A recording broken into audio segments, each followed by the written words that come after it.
మనం ఇందాక of the record మాట్లాడుకున్నప్పుడు ఒక మంచి చక్కటి ఇన్సిడెంట్ చెప్పారు. శోభన్ బాబు, శారద గారి పాటకు సంబంధించి అవునవునవును. బ్యాక్ అండ్ స్టోరీ ఒకటి చెప్పారు. అవునవునవును. అది భలే గమ్మత్తుగా ఉంది. చాలా ఇంట్రెస్టింగ్ గా ఉంటుంది. ఒకసారి చెప్పండి, అది ఏ పాట, అది బ్యాక్గ్రౌండ్ స్టోరీ ఏంటండి? బలిపీఠం సినిమా అండి. దాసనారాయణ గారు డైరెక్టర్, దానికి చక్రవర్తి గారు మ్యూజిక్. అందులో ఒక అద్భుతమైనటువంటి పాట ఉంది. ఏమిటది? కుశలమా నీకు కుశలమేనా అని స్టార్ట్ అవుతుంది ఆ పాట.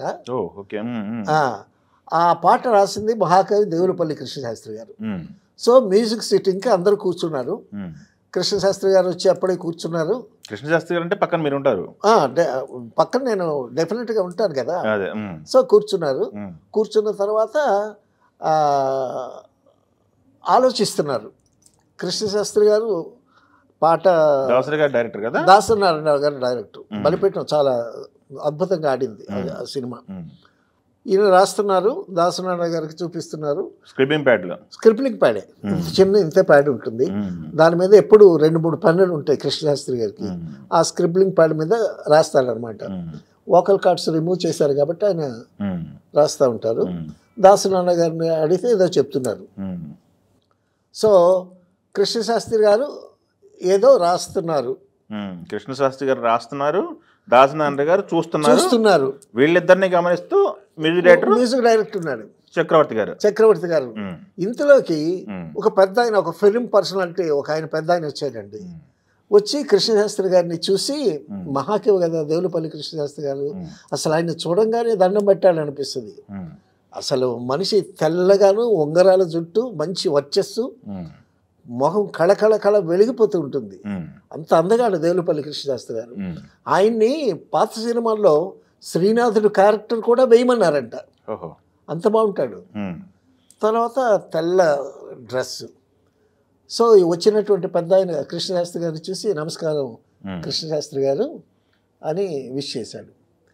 ఈయన విష్ చేసేలాగా ఎవరో పెద్ద ఆయన వచ్చారు, వీళ్ళిద్దరూ మాట్లాడుకుంటున్నారు అని చెప్పి చక్రవర్తి గారు లేచి వాష్రూమ్కి వెళ్ళారు. వాష్రూమ్కి వెళ్ళారు. సో ఈయన బాగున్నారా అని అడిగారు పెద్ద ఆయన కృష్ణశాస్త్రి గారిని. బాగున్నానని తలకాయపాడు. కుశలమా మీకు కుశలమేనా అని రాశాడు ఈయన. రాశాడు, ఆయన్ని చూపించాడు. చూపించి అక్కడ పెట్టాడు. అక్కడ పెట్టి ఆ పెద్ద ఆయనతో మాట్లాడడానికి కృష్ణశాస్త్రి గారు పక్కకి వెళ్ళారు. వెళ్ళేసరికి ఇంతలోకి వాష్రూమ్ నుంచి చక్రవర్తి గారు వచ్చారు, మ్యూజిక్ డైరెక్టర్ చక్రవర్తి గారు వచ్చారు. అక్కడ స్క్రిప్లింగ్ ప్యాడ్ మీద, దాని మీద పెన్ ఉంది, ఏవో రాసిన మాటలు ఉన్నాయి. ఆయన చూశారు. చూసి కుశలమా నీకు కుశలమేనా అది చూసి చూను కట్టేశాడు ఆయన.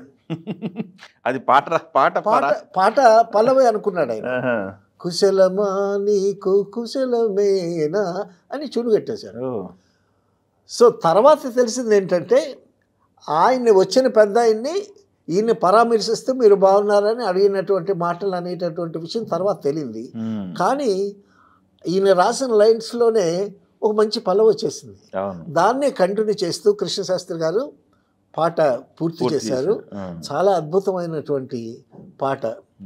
ఆ సిచ్యువేషన్లో హీరో శోభన్ బాబు గారు, హీరోయిన్ శారద గారు కొన్నాళ్ళు చాలా గ్యాప్లో కలుస్తారనమాట. ఇటు నుంచి శోభన్ బాబు గారు పరిగెత్తుకొస్తారు, ఇటు నుంచి శారద గారు పరిగెత్తుకొచ్చి గబుక్కును వాటేసుకుంటారు అనుకుంటాం. దాసరావు గారు చాలా బాగా తీశారు ఆ సాంగ్ కూడా. పరిగెత్తుకు వచ్చి ఒకసారి అలా నిలబడతారు. రీరికార్డింగ్ సైలెంట్గా ఉంటుంది, ఏమీ ఉండదు.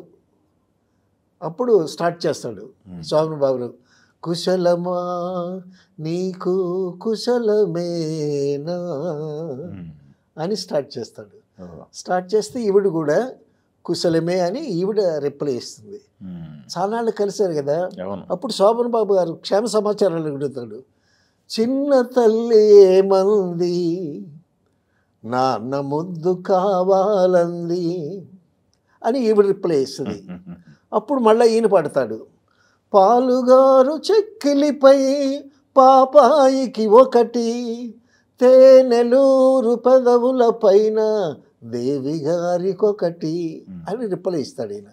పాపాయికి ఒక ముద్దు, నీకు కూడా ఒక ముద్దు అని అంటే అప్పుడు శారద అంటుంది, ఒకటేనా ముద్దు, ఒకటేనా ఒకటేనా అని అంటది.